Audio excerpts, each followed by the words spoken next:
think we're live. Just give me a minute. I just want to make sure we're live. Yep, stream looks good. Okay, so today we're going to be talking about should you buy the latest camera. And if I keep looking down, it's because I have a tablet here to monitor chat. The app is not it's not letting me see the chat for some reason. So those of you joining in, that's why I keep looking down. So today we're going to talk about should you buy the latest camera. And this is actually really good timing because the C200 and now today the Panasonic EVA1 was announced, and we're going to talk a little bit about that. And we're going to talk about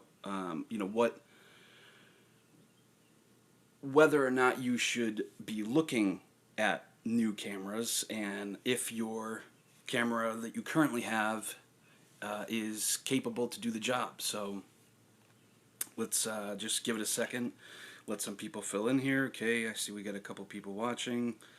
Hey, what's up, Stan? Thanks for checking it out.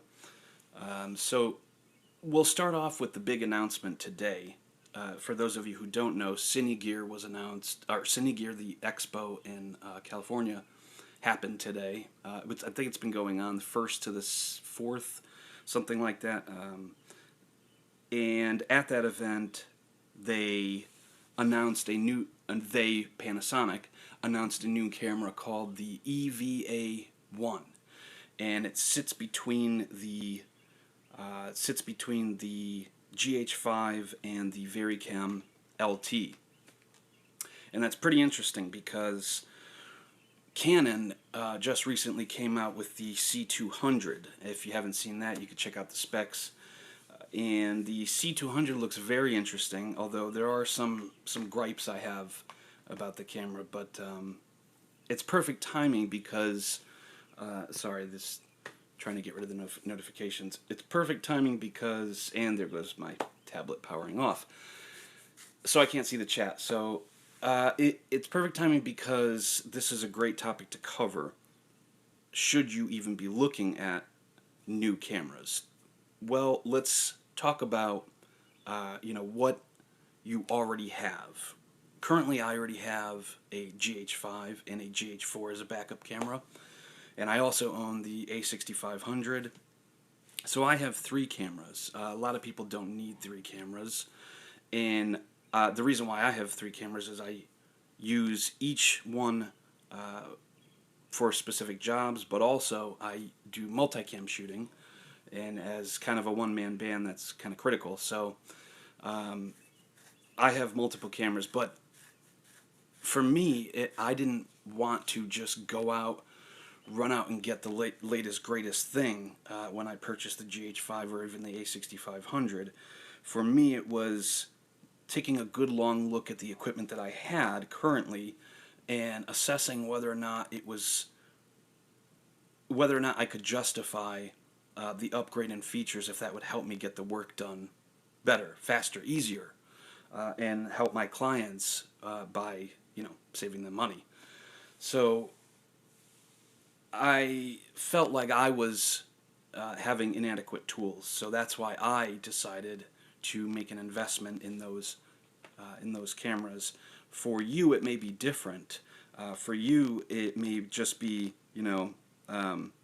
one camera, and that camera could be a 5-year-old camera, and there's nothing wrong with having old gear, because a lot of gear, especially even in the last decade, is built to last. And something like an old Canon camera, those are built to last. It's going to last you a very long time. And we are still in an era where we're only at 1080p. The mass majority of people are still not even yet watching in 4K, viewing in 4K.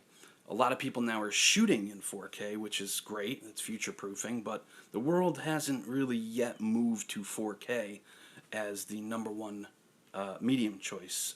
We're still at 1080p. We're broadcasting television still in 1080p. So until we make the jump to 4K, You know, right now, delivering in 4K is not necessarily a make or break situation. Good, my tablet's back on. I'm going to give that a second to charge a little bit so I can actually see the chat, because right now I can't even see the chat with this ridiculous app. I couldn't do it through the YouTube app. I don't know why it wasn't letting me, but I know they did just release the ability to do it for all channels. There's no more limitation on subscribers or whatever, so maybe there is, maybe there isn't, but it popped up, but it wouldn't let me stream, so whatever. So yeah, I personally don't think that you need to upgrade to a better camera unless you need to upgrade to a better camera. And what I mean by that is, I don't think you should be looking at, I think you should take a look at your gear and see if you can get the job done with what you have. And I don't necessarily think you should be looking at gear and going, you know, I want this, this, this, this, and this just because I want it. Maybe it'll help me get my work done faster. Maybe whatever your reasons are, those are your reasons. But to justify even a $2,000 purchase like the Panasonic GH5, one really has to assess, again, what are you using it for? What is your work? If you're not working and you're just buying it recreationally, well, what are you going to do with it? And if you can answer those questions without jumping into higher numbers, higher figures, and you can get the job done with similarly adequate tools, yet the price is lower, then it might be a little bit easier for you to make a decision as far as should you upgrade your camera, should you get something that's a little bit more updated. I know a lot of people don't want to upgrade their cameras, and that's fine. There's nothing wrong with that. I have a friend who actually still uses the 5D Mark II because he loves the colors, he loves the workflow, and he's just used to that camera and used to working with that particular workflow. So then he produces great results. I mean, you're shooting raw on the 5D Mark II. It is an old camera, so hey, what's up, Sonic? Okay, I guess I can see the chat now, so I'm just going to close this so it doesn't die again. But if you have any questions or you want to chat, go ahead and type it in there. I'll hopefully see it. I'm just going to put this down so it charges a little bit so it doesn't die. So that brings me back to, you know, that brings me back to the Cinegear Expo and the announcement of the GH5, or sorry, the announcement of the AVA1, EVA1 from Panasonic, and the recent announcement of the C200. These tools are great, and if you don't have something like that, and you're looking for something like that because you need tools to get the job done, primarily speaking to people who are working or using these cameras for work right now,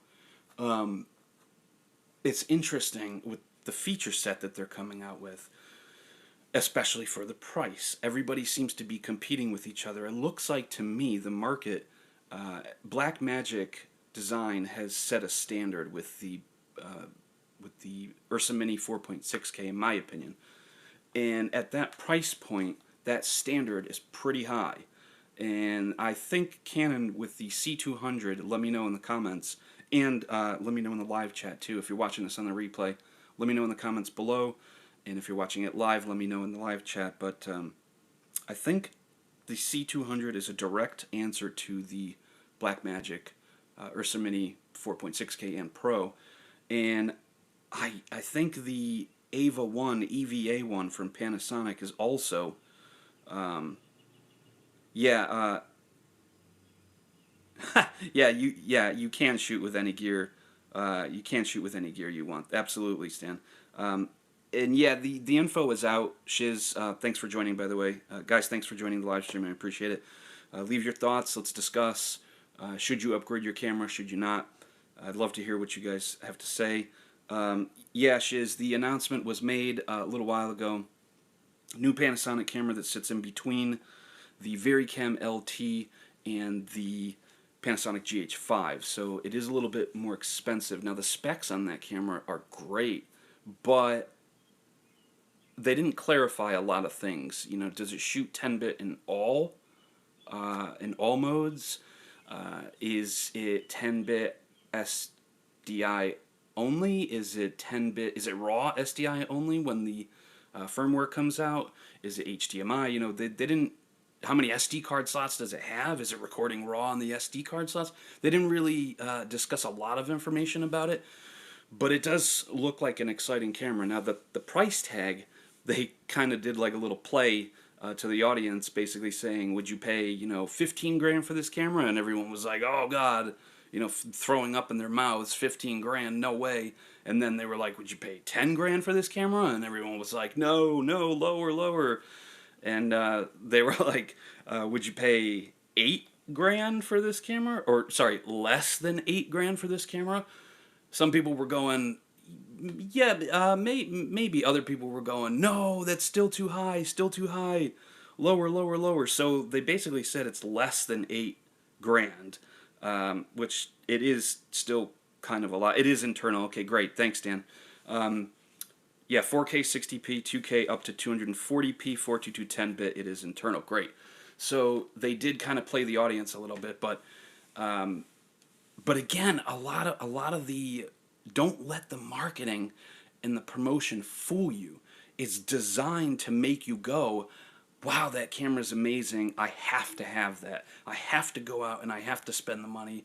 I have to save all my pennies. I have to, take out a second mortgage. I have to do what I got to do to get that camera because the specs are awesome. And that's kind of what a lot of these, things, these camera companies are doing. And you have to realize that that's what the marketing is designed to do. It's designed to make you want and lust after the newest gear. But again, you got to step back and say, do I really need all of that? Is that going to make me get my work done faster? Is that, if you're not using it for work, do I need to spend that much to get the recreational footage that I'm after? Is a GH5 not adequate? Do I need to step up? Okay, so let the live chat, keep talking amongst yourselves, let the live chat fill up with questions. I'll answer questions in a little bit, and I'll kind of glance down and see what you guys are saying as far as what we're talking about. Yeah, RAW is a future update, that's right. 5.7K RAW output to third-party recorders and a future update for the EVA1 from Panasonic. So that's interesting. Looking at the C200, Sony A7S3 or the new Panasonic, just don't know what's the best investment. I'm trying to keep it at 10K for cameras, extra batteries, lights, media, and stands. Sonic, that is exactly what I'm talking about. That is what a lot of people don't realize, is that when a new camera is announced, when a new camera comes out, we don't think about the extra accessories, I guess you would say, or extra tools that we could use that money for to broaden our game, so to speak, and broaden our scope and ability to get the job done. We kind of only just look at the camera and go, wow, that camera's amazing, it's got XYZ, that's going to help me do, whatever I need to do. It's definitely going to help me. But in reality, it's not going to help you because, sure, it may have a couple things that might make certain parts of your workflow faster, but the camera is not going to make you a better videographer or DP. The camera is not going to make you a better at composition. It's not going to make you better at telling the story. It's just a tool that for certain people has certain features that they need to get the job done included. Versus, someone who's just shooting recreationally, they may not need all those tools. But they may want that camera because the marketing has done such a good job to hype you up about it that you get stoked on it and you're like, yes, I want that. That's so awesome. Oh my God, it's amazing. But again, in reality, it's like, do you need all that to actually do what you need to do? So yeah, so let's take a look at some of the questions. What's going on in the chat here? Okay, so let me just scroll back. So I was kind of thinking, you know, $5,000 would be sweet. $5,000 would actually be really sweet. We're talking about the Panasonic, I almost forgot the name, Panasonic EVA1 that was just announced today at Cinegear, for those of you just joining. $5,000 would be a decent price. I would say that if they could come out with the EVA1 at $5,000, I think they would kill it. As far as that like mini cinema camera, you know, the FS5 sits in that category. The FS7 kind of sits in that category, although it's a little bit higher tier. The C200 sits in that category. The Blackmagic Ursa Mini 4.6K sits in that category. And right now, Blackmagic, again, to me, in my opinion, just from what I see, is killing it as far as the game is concerned for that price point, price versus performance. And in order for Panasonic to really, you know, the features are nice, but in order for Panasonic to really grab people, the pricing is really what all of us are going to be looking at as far as, you know, what we need to do to make a decision on whether or not that's the camera for us. Price is a lot. Price really is a lot of what people look at. They look at specs, just from what I've observed. People like to look at specs and they like to look at price because obviously we all want to get the best performance for our dollar. We want to squeeze every ounce of whatever we can out of that purchase so that we can say, you know, kind of justify to ourselves, okay, that purchase, that investment was worth, you know, however much money we put into it. And I don't know, but I feel like a lot of people that do make these purchases don't maximize the potential that the camera has. You know, they kind of just get it for 1 or 2 or 3 specific features, and they don't really use anything else in the camera, and that's fine, but a lot of the times I feel like you can get away with, especially with independent clients, you can get away with using gear that is not so extravagant by only burying it down to the essentials, what you actually need to get the job done. So let's go back to the chat. Basically that means, Shiz says, basically that means a VariCam LT with awesome features for way less than a VariCam LT, and that is absolutely true.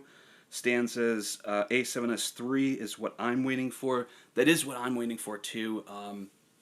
The new Panasonic EVA1 looks great, but I've actually built up my rigs so that I have all those features basically included. The only thing for me personally that I would be looking at in a future purchase is image quality and workflow. So while I do have extra components to make the cameras that I have almost like cinema cameras to get the jobs done that I need to do, there are some shortcomings in having to worry about this one takes a different battery, this one needs a special cable, this one is not compatible with this and that, you know, so it's a lot of confusion sometimes, but again, it gets the job done without having to say, you know, I need to get a new camera. So that's just something that I guess each person has to take into consideration. If you already have gear that you're using, gear that's getting, not necessarily, I don't want to keep, you know, beating a dead horse getting the job done, because it is more than just getting the job done. Obviously, everybody has their fancy on certain features that certain cameras have, so you know, that plays a big part in it as well. Shiz says, there's no way it's 5K. That's what I was hoping for before the announcement. No way they're going to say sub 8K if it's close to 5K, but I've heard 6,999, so $7,000. So yeah, I'm not sure. I'm really not sure as far as what the pricing is going to be. Again, for the EVA one, that'll kind of make or break, I believe, the sales of that camera. If it's priced too high, then I really think Canon's going to go full steam ahead with that C200. I think we're due for an FS5 too, so we'll see what Sony has coming out soon. I'm pretty sure IBC this year is going to be one hell of a show as far as cameras and announcements. Stan says sensor storage format and lens mount. Are you talking about those things play an important role, or are you talking about the EVA1 as far as you know, what you should be looking at? Shiz says, I don't like full frame though. Lenses make it too big, and I don't like Sony. They don't get the camera bodies and correlated issues right. Heat dissipation, chip infrastructure, overheating, and rolling shutter. So absolutely, I own a Sony camera. I own two Sony cameras, A7R2 and the A6500. And I find myself using the A6500 more because I feel like I get more out of the camera. The A7R2 is amazing. But again, I totally agree. Full frame makes it heavier, makes it bigger.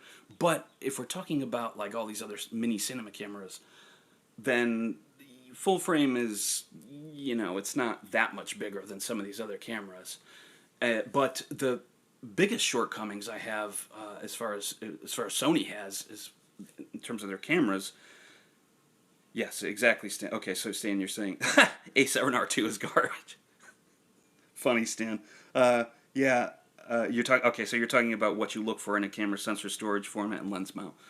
Yeah, so I totally agree. Those are big things that I look for as well when looking at whether or not you should upgrade, because a lot of people, again, don't think, hey, what am I going to need for storage? What am I going to need for lenses? Does this have a new lens mount? I'm going to have to get all new lenses. Am I going to have to sell all my current lenses to get new lenses?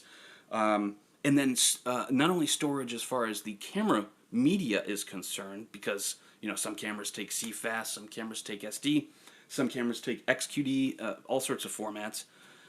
But the storage media, as far as when you record that data, how much storage are you going to have in terms of saving all of that data? Because once you capture it, then you're going to need a spot to actually store all of that, and you're going to run terabyte after terabyte, especially when you're recording bigger cinema cameras like the Blackmagics and the new Panasonic EVAs. All of those are going to, if they're shooting RAW, you're talking terabytes upon terabytes, 10s, 20s, probably into the hundreds if you're shooting a lot of projects. And again, that's something that a lot of people don't take into consideration on whether or not you're going to upgrade your camera. You got to remember those things are crucial, because you're going to spend a lot more money on those things than you will just the camera itself. Just the camera itself might not even function. Like some of the RED cameras, when you buy just the camera itself, just the body, just the brain, you still have all these other things that you have to get. The cards, the monitors, the viewfinder, the battery, all that stuff. So you got to take all of that into consideration. So we'll just go back to the chat here. I don't shoot crop sensor. I want to sell my A7R. I think you meant A7R2. A7S2 is dope, no overheating. A7R2 is a great photo camera, and I mean great. Yeah, the A7R2 is a great photo camera. It's amazing, 42 megapixels. But how many people actually need that, and how many people actually need to upgrade to that? Professionals, absolutely. Like for me, myself, I shoot. By day, in my trade, I shoot a lot of architectural and corporate construction architectural. So I'll go out into the field and shoot photo progressions from buildings that are being built from the ground up all the way through the post-construction phase. So, and those pictures need to be high res, because they need to zoom in, 10 to 1, 15 to 1 to be able to see all the nuts and bolts and all that stuff. So for me, that's kind of why I have full frame, but I normally shoot crop sensor. I actually like Super 35 more than I do full frame, and more than I do Micro Four Thirds. I love Micro Four Thirds, don't get me wrong. The Panasonic GH5 is amazing, GH4 is amazing, Micro Four Thirds in general I actually like. There's a lot more that you can do. There's a lot more adaptability with Micro Four Thirds than there is full frame. But yeah, the new RED can be controlled by Wi-Fi and get a Drobo 5D. Yeah, see, I'm scared about Drobo, though, because I always feel like if the brain dies in a Drobo, then well, from what I've heard, if the brain dies in a Drobo, then you're basically screwed. Your data is in Drobo format, so you can get it back, but you just basically have to get a new Drobo. But it's cool that if the drives die, then you can just pop in any size drive of any type, and it just recognizes it and formats it. I think that's really cool. But I'm always scared if the brain dies, then there goes all your stuff, you know, and it's like another $500, $600 purchase to get a new Drobo. So, and that's something, again, see right there, it's good you bring that up, because that is another hidden cost if you're going to upgrade your camera. What are you going to do? You're most likely going to get a RAID storage setup going, because, I mean, if you're shooting projects that people are paying you for, you're certainly not just going to shoot it once, put it on your hard drive, and then just, that's it. I hope you don't, because you should at least be making 2 copies of everything that you have, and then keep 1 copy off-site somewhere that never gets touched, or back it up on a cloud somewhere. Again, you're shooting bigger cameras, you're upgrading your camera, you got to remember, if you're choosing cloud storage data, then that's a lot more data that you're going to be processing, because these newer cameras, they take in a lot more information, you're going to get a lot more space. Again, another hidden cost. If you're upgrading your camera. So again, ask yourself that question, do I need to upgrade my camera? And if I do, then what are some of the hidden costs involved with doing that? So I need a sponsor cleaner. I think you mean sensor cleaner. Okay, drop signal. Okay, hopefully I don't drop signal. We'll kind of wrap up here in a little bit. I don't want to keep blabbing on. If you guys have any other questions, comments, let me know. I just wanted to jump on here and, you know, briefly talk about should you upgrade to the next camera, and then some of these new camera announcements that have come out. I just wanted to, again, express my opinions on whether or not you should even be looking at those.